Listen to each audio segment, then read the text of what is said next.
पुण्यात शिवसेना, उद्धव बाळासाहेब ठाकरे गट आणि काँग्रेसची युती झालेली आहे। या सगळ्या युतीच्या संदर्भात जागा वाटपाचा फॉर्म्युला नेमका कसा असणार आहे, वंचित आणि मनसेचं काय होणार आहे, या सगळ्यावर आपण बोलणार आहोत। माझ्याबरोबर शिवसेनेचे नेते सचिन अहिर आहेत।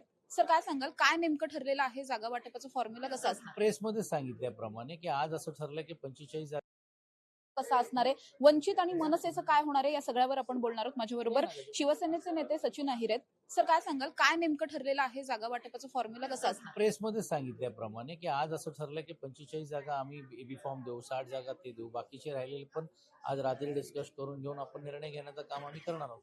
वंचित आणि मनसेचं काय? वंचित हे काँग्रेसकडनं त्यांच्या चर्चा चाललेल्या आहेत, ते त्यांच्या याच्यातून जातील।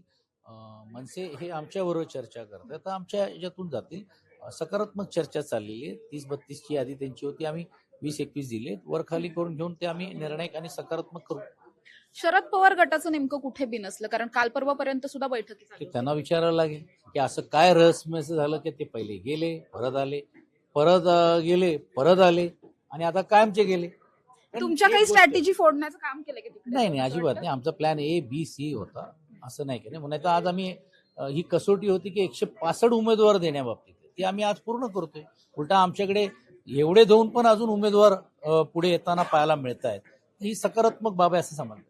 नक्कीच आपण बघतोय या सगळ्यामध्ये आता मनसे आणि वंचितचं नेमकं काय होणार याविषयी आज दुपारपर्यंत निर्णय होणार आहे। वंचित बरोबर काँग्रेसची युती होणार आहे, तर दुसरीकडे ठाकरे गटाची युती ही मनसे बरोबर असणार आहे। त्यामुळे जर जागा वाटप आता जे काही झालंय त्याच्यामधून घटक पक्षांना वेगवेगळ्या करून जागा द्याव्या लागणार आहे। त्यामुळे अर्थातच या सगळ्याच्या नंतर महाविकास आघाडी म्हणून शरद पवार गटाला वगळून इतर पक्षांची जी काही ही युती झालेली आहे, या युतीला जनता नेमका कशा पद्धतीने प्रतिसाद देते आणि 165 उमेदवार द्यावे लागणार आहेत। उद्या उमेदवारी अर्ज भरण्याचा शेवटचा दिवस असणार आहे, त्यामुळे उद्यापर्यंत नेमकी अंतिम यादी जी आहे ती जाहीर होताना आपल्याला पाहायला मिळू शकते। कॅमेरा पर्सन निलेश सह समृद्धी जाधव, टॉप न्यूज मराठी, पुणे।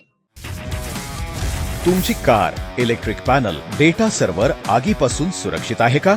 नाही? मग आजच बसवा F protect temperature activated fire suppression device. यामध्ये आहे eco friendly non toxic pressurised liquid, जे आग लागल्यास क्षणार्धात ऍक्टिव्हेट होऊन आगीवरती मिळवते नियंत्रण। बसवण्यास अतिशय सोपे आणि सुटसुटीत डेकालिपचे एक दर्जेदार उत्पादन एफ प्रोटेक्ट।